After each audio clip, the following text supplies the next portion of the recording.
नमस्कार मित्रांनो. बकासूर काल तुम्हाला माहितीच आहे, काल 3 फेरे पळाला, चौथा फेरा काय पळालाच नाही. परंतु अजूनही लोकांचे मला फोन येत आहेत, लोकांनी व्हिडिओ बघितला नाही का काय, की बकासूर सगळे म्हणतात की बकासूर का नाही पळाला आणि का नाही पळाला. आणि बकासूरला 6वं नंबर बक्षीस पळूनसुद्धा नाही पळालं तरी कसं काय दिलं, याच्याविषयी थोडीशी चर्चा करूयात आपण. कारण की एक उत्सुकता लागली सगळ्यांना. कारण काय होते, मी 2 व्हिडिओ बनवले तरी ते लोकांना अजून काय नीट स्पष्टच काय समजणं झाले. म्हणून म्हटलं जरा अजून एक फिरशी व्हिडिओ बनवतो की बकासूरला काल 6वा नंबर कसा काय दिला, उत्तेजनार्थ बक्षीस कसं काय दिलं. मित्रांनो, तुम्ही बघितलं काल मैदान पार पडली, ओपनची 2 पळाली, 2 मैदानं ओपनची पार पडली. त्या ओपनच्या 2 मैदानामध्ये बकासूर आणि सागर शेठ कटरे घाणंदकरांचा जो नवीन खरेदी आहे देवा, हा देवा आणि बकासूर ही जोडी आपल्याला शिरवळच्या मैदानामध्ये पळताना दिसली. गाडीवरती ड्रायव्हर होते बबलू चाचा किल्ले मच्छिंद्रगड. स्पष्टपणे सांगतोय, व्यवस्थितपणे सांगतोय, जरा विश्लेषण करतोय ते व्यवस्थितपणे ऐका. सागर शेठ कटरे घाणंद यांचा जो नवीन खरेदी झालेला आहे देवा आणि बकासूर, ही गाडी तुम्हाला गट क्रमांक 22मध्ये पळताना दिसली. ही गाडी जी आहे तुम्ही बघितलं, गाडी तास पलटी करून दुसऱ्या तासामध्ये गेली. त्याच्यामुळे गाडी जी आहे ती फॉल झाली.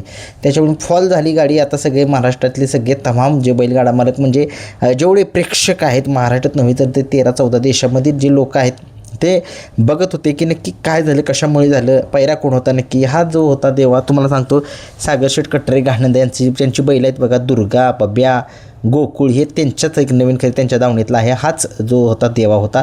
आणि गाडी तुम्ही बघितलं फॉल झाल्यानंतर सगळेजण थोडीशी नाराज झाले. परंतु काय झालं, बकासूरचा परतनं अशी खबर मिळते की बकासूर त्या ठिकाणून शिरवळ ते मुळशी या ठिकाणचं अंतर आहे ते थोडंफार कमी आहे. अर्धा ते पाऊण तास किंवा 1 तासाचा रस्ता त्या ठिकाणापासून आहे. आणि त्याच्यामुळे तिथनं गाडी भरून डायरेक्ट मैदानामध्ये त्या मुळशीचा गेला. कोंढावळे मुळशी या ठिकाणी बकासूर त्या ठिकाणी गेला पळण्यासाठी. त्या मैदानामध्ये टोटल 42 गट जे आहेत का 43 गट पळाले गेले. त्यातल्या 41 नंबर गटामध्ये आपला सगळ्या महाराष्ट्राचा लाडका बैल बकासूर पळताना दिसला. बरोबर आहे, त्या गटामध्ये पळताना दिसला. त्याचा पैरा होता अमित शेठ भाडरे यांचा देवाबाई, छोटा देवाबाई. हा नंदी पळाला बकासूरसोबत. तुम्ही बघितलं 41 नंबर गटामध्ये ती गाडीनं निकाल जो आहे तो घेतला आणि गाडी सेमीसाठी पात्र झाली. बरोबर आहे. तर काही लोकांना माहीत नाही म्हणून संदर्भासहित स्पष्टीकरण द्यायचं म्हणून मी व्हिडिओ बनवतोय. काही लोक म्हणतील की तू व्ह्यूसाठी व्हिडिओ बनवत बसला आहे. काही लोकांना नीट समजलं नाही. 2 वेळा सांगितलं व्हिडिओ तरी ते लोक तसंच मला फोन करतायत, कमेंट्स करतायत. म्हणून त्यांना एक सांगायचं एकच आहे की आणि इन्स्टालासुद्धा व्हिडिओ टाकलेला आहे. तुम्ही बघितलं गट पास केल्यानंतर बकासूरची गाडी जी आहे ती सेमीफायनलमध्ये चिठ्ठी निघाली. बकासूरची चिठ्ठी जी आहे ती सेमीफायनल 2 म्हणजेच कोंढावळे मुळशीच्या मैदानामध्ये, बरं का, ST सिलावरती 2 मैदानं होती, शिरवळचं आणि कोंढावळे मुळशी. कोंढावळे मुळशीच्या मैदानामध्ये बकासूर आणि देवाबाई ही जोडी जी होती सेमीफायनल 2 तास क्रमांक 4मधून ही गाडी पळताना दिसली आपल्याला. आणि या गाडीनं काही निकाल घेतला. सगळ्या महाराष्ट्रानं बघितलं कशा पद्धतीनं पळ दाखवून या गाडीनं निकाल घेतला. तुम्ही बघितलं कशा तो जो आहे तो निकाल कशा पद्धतीने घेतला. पुन्हा तेच येते माझ्या तोंडामध्ये. ते झालं की लगेच सेमीफायनलचे जे सगळे नंदी पळून आल्यानंतरनं जे फायनलचे लॉट पडतात त्या लॉटमध्ये तुम्ही सगळ्यांचं लक्ष त्या ठिकाणी लागलेलंच होतं. आणि त्या ठिकाणी एक सगळ्यांची उत्सुकता होते की बकासूर कुठल्या तासामध्ये येतो आहे, बकासूर कुठल्या तासामध्ये येतो आहे. परंतु एकच चर्चा सगळ्यांना, एकच चर्चा, बकासूरच्या गाडीला कुठलं तास येतं आहे. तुम्ही बघितलं ज्यावेळेस समालोचकांनी पुकारलं गेलं की टोटल 6 गाड्या ज्या आहेत त्या फायनलमध्ये पळणार होत्या आणि त्या 6मधल्या 5च गाड्या ज्या आहेत त्या फायनलमध्ये पळताना आपल्याला दिसल्या. 6वी गाडी जी आहे ती पळाली नाही. आता पळाली नाही का नाही पळाली याचं उत्तर देतो.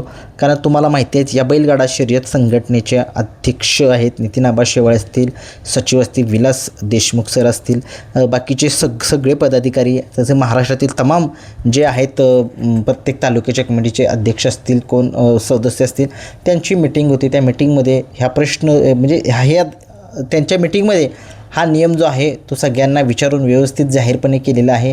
कुठल्याही बैलाला जास्त पळू नये, त्याला जास्त त्रास होऊ नये याच्यासाठी त्यांनी नियम केलेला आहे संघटनेनं की एक बैल दिवसामध्ये 3 फेरे पळू शकतो.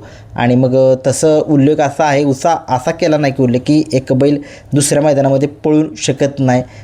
तो नियम पण होता, परंतु मला काय माहीत नाही तो नियम कसा काय बकासूर त्या नियमामध्ये नियम होता का नक्की मला जरा कमेंट्समध्ये सांगा, की दुसऱ्या मैदानामध्ये पळू शकत नाही ना, एक बैल एका मैदानामध्येच पळू शकतो, दुसऱ्या मैदानामध्ये पळू शकत नाही.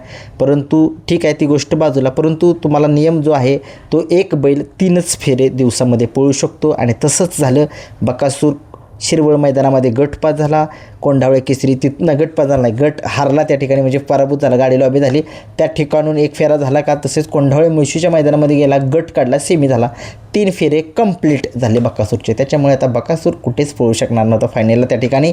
आणि फायनलचं ज्यावेळेस लॉट काढले गेले त्यावेळेस बकासूरची चिठ्ठी जी आहे ती निकाली, बकासूर चिठ्ठी तिथं काय नव्हती, पुकारली गेली.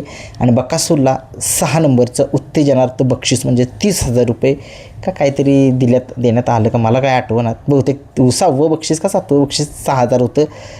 जरा मला थोडीशी अपडेट मिळाली म्हणून मी तुम्हाला सांगितलं. बक्षीस किती असो किंवा नसो, पण तो बकासूरच्या गाडीला उत्तेजनार्थ बक्षीस जे आहे ते देण्यात आलं होतं.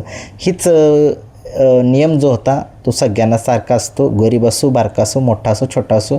म्हणून मी सांगतो की बैलगाडा शर्यत क्षेत्र तुम्ही जरा व्यवस्थित बघा, नियम वगैरे काय असतील ते सुद्धा बघा. आणि त्याच्यामुळेच बकासूरला आहे तो बकासूर फेरा न पळाल्यामुळं, म्हणजे तो नियमामध्ये बसत नव्हता 4था फेरा, त्याच्यामुळे बकासूर 3 फेरे पळाला. आणि बकासूरच्या गाडीला 6वा क्रमांक किंवा उत्तेजनाचं बक्षीस जे आहे ते देण्यात आलं. ही होती एक प्रेक्षकांच्या मनातील थोडंसं एक प्रश्न निर्माण होता, आयला बकासूर कसा का नाही पळाला, काय झालं. मी व्हिडिओ 2 टाकलेत तरीही लोक मला फोन करतायत की मित्रांनो नक्की सांगा मला, म्हणजे किरण शेट सांगा काय नाही, काय झालं. काही लोक इंस्टाग्राम यूज करत नसतील, काही लोक बघत असतील. माझे 2 चॅनल आहेत, किरण शिरतोडे ब्लॉग्स आणि किरण शिरतोडे व्लॉग्स, हा 2 चॅनल आहेत ती. त्याच्यामुळे थोडंसं लोकांचा गोंधळ होतो इकडे तिकडे. आणि तसंच विसापूरच्या कार्तिकच्या बाबतीतसुद्धा तसं झालं आणि किस्मतच्या बाबतीत तसंही झालं. तुम्ही बघितलं ही गाडी जी होती कोंढावळे मुळशी मैदानामध्ये पाळली होती. त्या ठिकाणी गाडीचं लॉबी झाली का पराभूत झाली हे काय माहीत नाही आहे, परंतु त्या ठिकाणी पळून होऊन ती गाडी शिरवळच्या मैदानामध्ये आली आणि शिरवळच्या मैदानामध्ये त्या गाडीनं गट काढला, सेमीसुद्धा काढला. गाडी फायनलला पळू शकली नाही आहे समालोचकांनी सांगितले. आता तुमचे 3 फेरे जे आहेत ते कंप्लीट झालेले आहेत, त्याच्यामुळे तुम्ही आता फायनल पळू शकणार नाही. त्याच्यामुळे त्यांनासुद्धा उत्तेजनाचं बक्षीस मिळालं असेल असं मला वाटते. परंतु तुम्हाला एक मित्रांनो बकासूर सगळ्यांना एक रोज पळायला आवडतो, परंतु तो एक नंदी आहे, त्यालासुद्धा आरामाची गरज आहे. आपण तरी थोडंसं पळालो कुठं झालो तर थोडंसं वेळ थांबतो, आपण विश्रांती घेतो. तसंच ते एक मुकं जनावर आहे, मुका आपला प्राणी आहे तो बकासूर देव. त्याच्यामुळे थोडंसं तुम्ही सारखं वारंवार कॉल करू नका, बकासूर कधी पळणार आहे याच्याबद्दल अपडेट तुमच्यापर्यंत देण्याचा प्रयत्न तर करतो मी. परंतु काही लोकांना काय वाटते की काही कळणंच झाले, 50 फोन करत आहेत की कुठं कधी पळणार आहे. आणि एक राहिला विषय सर्जा का नाही पळाला, याच्याविषयी एक थोडीशी चर्चा करूया. सर्जा सगळ्या महाराष्ट्राचा लाडका, जसा बकासूर आहे मथुर आहे तसाच सर्जासुद्धा आहे. कारण की खूप लोकांचे प्रश्न होते की सर्जा का नाही पळाला. सर्जाची चिठ्ठी आहे ती वडूज मैदानामध्ये निघालेली होती, परंतु मी ते मैदान जे आहे ते पिथरीला वरती चालू होतं. कोण म्हणत होतं वडूज मैदानामध्ये, परंतु मी तर बघितलं नाही वडूज मैदान चालू होतं. मान तालुक्यामध्ये मैदान चालू होतं. ते कुठलं होतं मैदान हे माहीत नाही आहे, परंतु त्या ठिकाणी जे आहे ते आपल्याला पळताना दिसला का नाही हे माहीत नाही आहे. परंतु काही खबर मिळाली होती की सर्जा त्या ठिकाणी पळताना दिसेल. जर कोण असेल त्या ठिकाणचं आपलं सर्जाप्रेमी असेल, त्यांनी जर गट सेमी किंवा आपल्या सर्जाचा बघितला असेल तर त्यांनी कमेंट्समध्ये सांगा सर्जाचं काय झालं. अन्यथा जर कोणाला जर सर्जाबद्दल अपडेट असेल की काल सर्जा पळालाच नाही तर त्याच्याबद्दलसुद्धा कमेंट्स तुम्ही सांगू शकताय.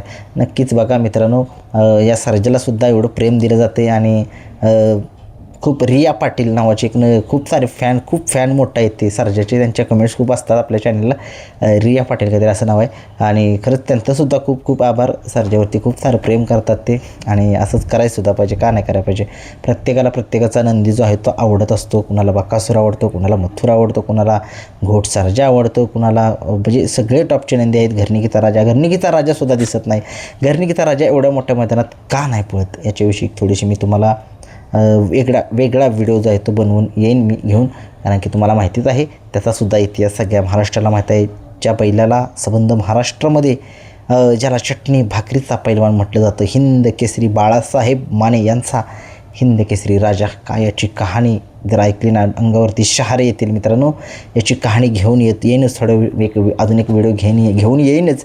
त्या बैलाचा इतिहास सगळ्या महाराष्ट्राला थोडासा लोकांना काही माहीत असेल, काही लोकांना माहीत नसेल. आणि नक्कीच तो सुद्धा एक यशस्वी या बैलगाडा शर्यत क्षेत्रामधील नंदी आहे, कारण की खूप अडथळे खूप तो पार करून तिथपर्यंत मजल मारले आहे हिंदकेसरीच्या त्या नावापर्यंत. आणि नक्कीच बघूया सारखे नक्कीच काय येते आता माझ्या ते गेलेलं तोंडातून परत येते तोंडात. असो सगळ्यांना सांगितलं आहे की बकासूर मैदानामध्ये का नाही पळाला आणि बकासूरला 6 नंबरचं बक्षीस कसं काय मिळालं.